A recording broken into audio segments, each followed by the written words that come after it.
그렇게 생각을 하고요.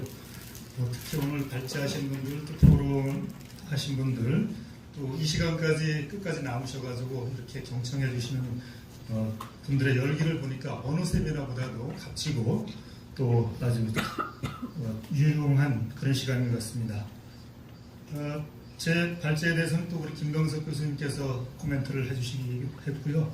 앞에 1세션에서 정경영 교수님께서 이미 전작권에 대해서는 언급을 하셨고, 또 우리 전인보험 장관님께서는 유엔사 정전희 수석 대표를 하셨기 때문에 또 큰 앞에서도 일부 언급이 있으셨습니다.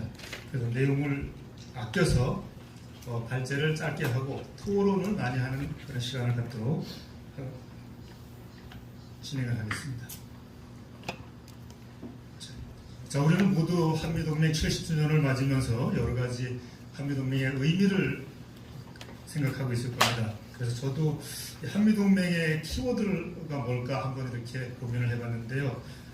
마키아벨리는 약 500여 년 전에 원군이라는 그런 용어를 썼더라고요. 그래서 이것은 500여 년 전의 이야기이기 때문에 한번 제가 가져봤고요. 그 다음에 전쟁 공동체를 또 우리가 동맹이라고 하기도 하고, 유엔 사령부는 1950년 7월 24일 창설이 됐죠.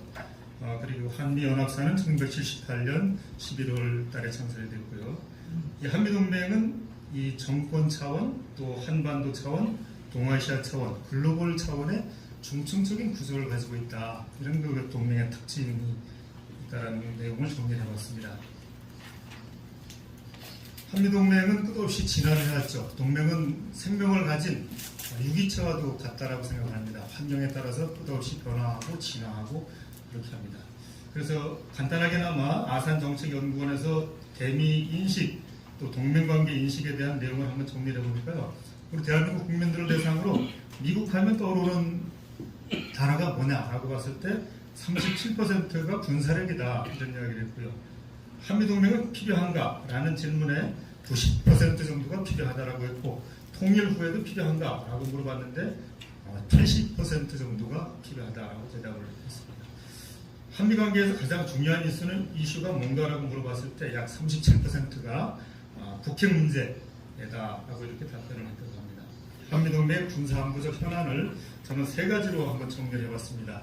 첫 번째는 우리 국민들이 가장 중요하게 여기는 북한 핵위협에 대한 대응을 어떻게 할 것인가라는 문제고요. 두 번째는 앞서서 일부 언급이 됐듯이 조건에 기초한 전자권 전환 문제고요. 세 번째는 유엔사 재활성화 문제로 한미동맹이 현재 가장 중요하게 봉착하고 있는 군사안보적인 현안으로 세 가지를 꼽아봤습니다. 북한의 핵위협에 대해서는 여러분들이 오늘 기회가 아니더라도 또 다른 기회에서도 많이 들으셨고 또 접하셨을 것으로 그렇게 생각을 합니다. 워싱턴 선언을 통해서 우리는 NCG라는 이런 그 시스템을 얻었습니다. 그러나 바이든 대통령은 기회가 있을 때마다 북한의 미국과 동맹국에 대한 핵공격은 정권의 종말을 초래할 것이다 라는 이러한 그 언급을 여러 차례 한 바 있습니다. 그렇다면은 그 공격을 하는 것에 대해서는 이렇게 우리가 강한 의지를 가지고 있는데, 북한이 핵을 가지고 있는 것에 대해서는 인정을 하는 것이냐 라는, 좀 거슬러 올라가서 한번 우리가 이야기를 해볼 필요가 있지 않나 하는 그런 생각을 해봤고요. 지난 7월 18일 NCG의 1차 회의를 지켜봤습니다. 많은 국민들이 지켜봤고요. 그 회의 후에 발표한 내용이 북한의 어떠한 핵공격도 즉각적이고 압도적이고 또 결정적으로 대응하게 됐다라는 이런 발표를 했고요. 우리 한국의 대표는 일체형 확장 억제라고 이렇게 NCG의 실체를 한마디로 요약을 했습니다. 그러면서 한미가 함께 협의하고 또 결정하고 행동하는 그러한 협의체다라고 했습니다. 그러나 우리가 이러한 그 화려한 포장과는 달리 이 NCG에 대해서 좀 더 깊이 있게 한번 들여다볼 필요가 있지 않는가 하는 측면에서 이야기를 한번 던져보면요.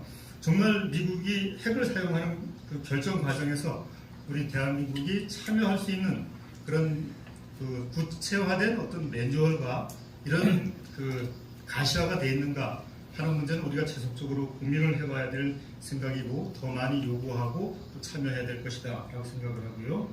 한미 간의 다양한 그 시뮬레이션을 우리가 할 필요가 있다라고 생각을 합니다. 그래서 여기에는 군사적인 측면에서 또 정책적인 측면에서 또 정치적인 측면에서 이런 시뮬레이션을 할 필요가 있고요. 대선이 얼마 남지 않았다고 생각을 합니다. 그래서 현재 한미 관계가 가장 좋은 그런 상태이기 때문에, 그리고 또 NC제라는 이러한 그 협의체가 출범하는 초기이기 때문에 이때 우리가 어떤 정확한 매뉴얼이라든가 또는 작전 계획에 대한 발전이라든가 또는 한미 공동의 어떤 핵태세 검토 보고서라든가 이런 것들을 좀 구체화해야 되지 않는가 그런 생각을 해봤습니다.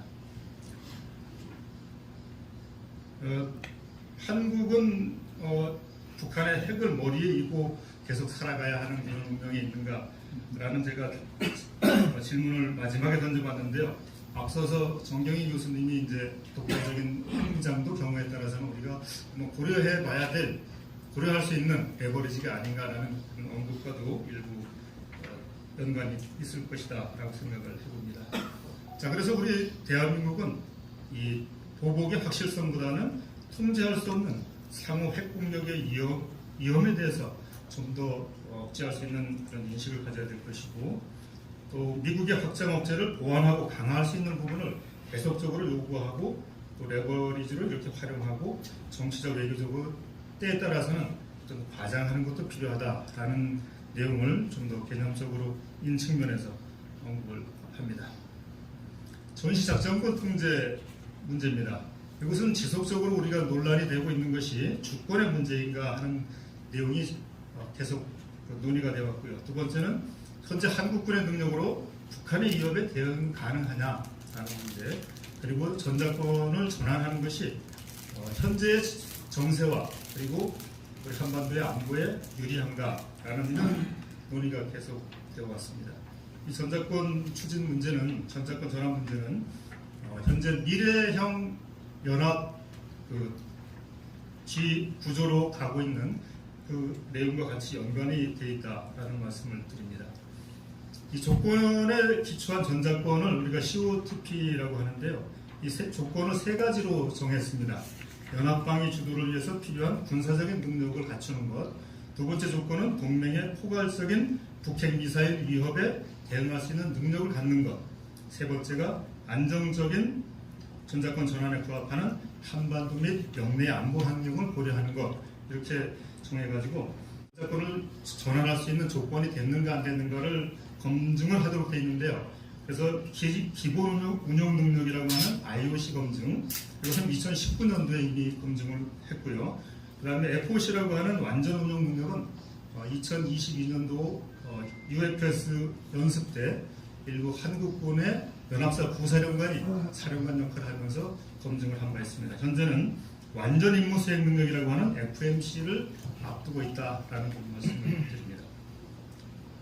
전자권 전환에 대한 논란은 앞에서 말씀드렸듯이 2010년 중반 이후에 북한의 핵 위협이 가시화가 됐고요.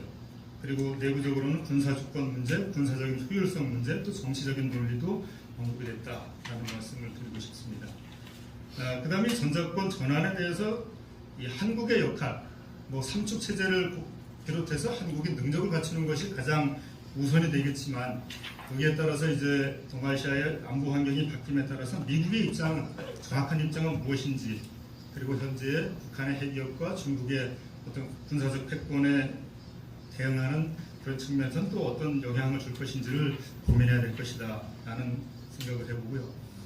참고적으로 문재인 정부는 국정과제 100개를 하면서 조건에 기초한 전자권 전환은 국정과제로 이렇게 추진한 바 있었습니다. 그러나 현재 윤석열 정부에서는 120대 국정과제에 과제는 포함되어 있지 않고 한미동맹 강화라는 그 과제 중에 하나의 꼭지로만 이 조건에 기초한 전자권 전환 문제가 언급되어 있다라는 그런 비교를 해봤을 때, 이 조건의 전자권 전환 문제가 어떤 정권의 그런 정책의 영향을 받지 않고 지속적으로 이렇게 추진해야 될 사항이 아닌가 하는 말씀을 드려봅니다. 유엔군 사령부는 2006년부터 2006년에 전작권 전환에 합의를 하면서 유엔사의 기존의 그 이상과 역할이 너무 제한적으로 돼 있었기 때문에 많은 그 주한 연합사의 그런 중요 지휘자들이 겸직을 하는 그런 시스템이었기 때문에 이상과 역할을 강화하기 시작했습니다. 그것을 우리가 유엔사령부 재활성화라고 이야기를 하는데요. 특히 2018년도에는 좀 가시적인 그런 현상이 있었는데요. 그 유엔사 부사령관에 호주 출신이라든가 또 캐나다 출신의 삼성 장군을 이렇게 임명하게 됐고요. 또 참모장도 겸직을 하는 그런 체제에서 또 별도로 임명하는 그런 현상도 확인이 됐습니다.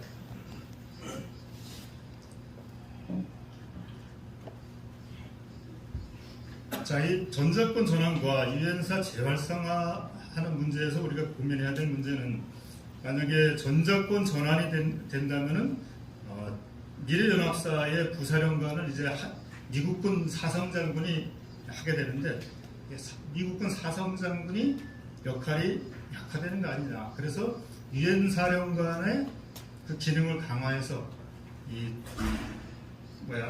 그 한반도에서의 그 주한미군의 역할을 계속 유지하는 게 아닌가라는 게 아마 그 문재인 정부의 몇 가지 어떤 의구심의 하나였습니다. 그래서 유엔 사령부를 이렇게 키우는 것이, 강화하는 것이 전작권 전환을 방해하는 게 아니냐라는 이런 그 의구심이 있었기 때문에 우리 대한민국 국방부나 또 군인들은 이 유엔사 재활성화에 좀 더 적극적으로 참여하거나 의견을 내거나 그런 역할을 하지 않았다라는 그런 말씀을 드리고요.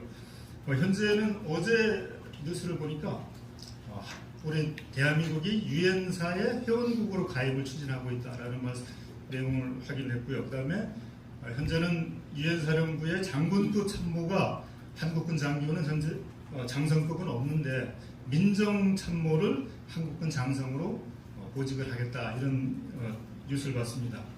그러나 유엔사의 민정참모뿐만 아니고 기획참모, 또 계획참모, 또 군수참모 등에 대해서도 한국군 장성이 역할을 해야만이 이 유엔사가 전시에 또 역할을 제대로 할 수 있지 않겠나 하는 그런 생각을 해봅니다. 우리가 아프가니스탄 전쟁을 예를 들어 본다면 군사작전은 아주 조기에 우세한 전력을 이용해서 조기에 이렇게 성공적으로 마무리했음에도 불구하고 안정화 작전에 제대로 그 노력이 투사되지 않음으로 인해서 장기화되고 또 성공적인 그런 그 작전을 마무리하지 못하는 그런 사례를 보았을 때 민정 그런 그 참모뿐만 아니고 계획 단계 그리고 군수 지원 단계에서도 우리 한국군의 장성의 역할이 필요하다. 말씀을 빨리 드려서 빨리 끝난 것 같은데요. 이제 우리 한미 동맹이 미래를 지향하는 그런 측면에서 이번 그 한미 정상회담에서 나온 이야기가 글로벌 포괄적 전략 동맹으로 이렇게 방향성을 잡았습니다. 그래서 미국은 한미 동맹을 통해서 인도 태평양 전략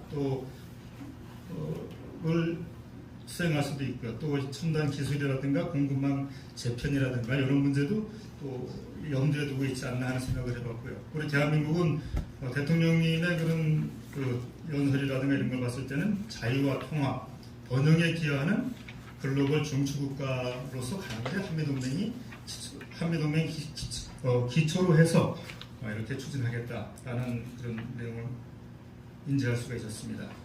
그러나 이제 우리가 한 가지 또 동맹을 심화시키고 확대하는 과정은 물론 여러 가지 이점이 많습니다만 상대적으로 우리 대한민국의 어떤 선택적인 자율성이 좀 제한될 수 있는 면도 분명히 인식을 해야 되겠다라는 그런 말씀을 드려봅니다. 한미동맹은 그 전략 환경 변화에 따라서 동맹의 필요성과 목표를 계속적으로 확인을 하고요. 재확인을 할 필요가 있고요. 그 다음에 이제 최우선으로 대응해야 될 과제는 북한의 핵 위협이고 또 우리 그 동맹이 좀 더 100년을 지향하는 그런 한미동맹으로서 건강한 동맹으로 안정성과 신뢰를 유지할 필요가 있다라고 말씀을 드려봅니다. 동맹이 계속 발전하기 위해서는 동맹 당사국의 공통적인 위협인식이 있어야 된다라는 말씀을 드리고 싶고요. 그리고 서로가 공유할 수 있는 국익이 있어야 된다. 국익이 있지 않으면 동맹이 계속 유지하기는 대단히 어렵지 않겠나 생각을 해봤고요. 두 번째는 지속적으로 동맹에 대한 신뢰성입니다. 그리고 세 번째는 이러한 동맹을 유지할 수 있는 견고한 제도적 장치가 존재해야만이 동맹은 건전하게 더 미래를 향해서 발전할 수 있겠다. 글로벌 포괄적 전략 동맹의 깊이와 외연을 확장하고 인도태평양 지역의 안정과 평화 구축을 해서 핵심 파트너로서 더욱 긴밀히 협력을 하면서 지역과 글로벌 도전 과제 해결을 위해서 공조를 심화하겠다라고 지난 4월 26일 한미 정상회담에서 언급을 하신 바 있습니다. 우리가 흔히 하는 말로 동맹은 양날의 보검이다라고 이야기를 합니다.